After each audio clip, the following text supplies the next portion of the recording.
So, why is our school named Hope Scholars Academy?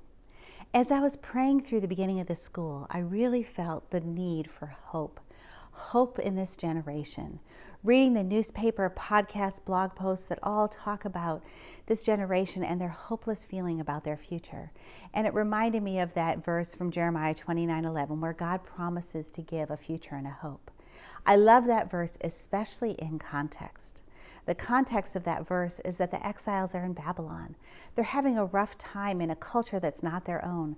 They're trying to understand what's going on, and they feel so different and so alone.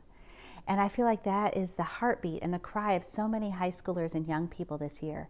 They've come through COVID, through the pandemic. They're struggling with online school, loneliness, isolation from others. Many teens are wondering if they're alone as a Christian in this culture, or they have friends that are seriously struggling. And the question is, where is hope? But Jeremiah shares God's good plan to give a future and a hope to his people. And that hasn't changed. God has good plans to give a future and a hope to those of you in this generation.